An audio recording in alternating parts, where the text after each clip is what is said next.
This is our first Volvo, Emma's Amazon, that she bought back in 2000, we think. And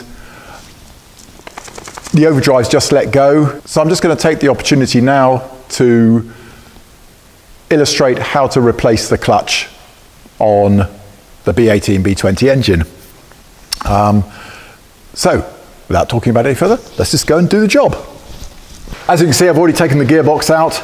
That's very simple. It's simply a matter of popping off the 4 nuts and bolts from the prop shaft, which is a 7/16 and a 1/2 inch spanner. Pop that out of the way. You may actually have to take it off at the rear of the prop as well and move the whole prop shaft aft to give you clearance. It all depends.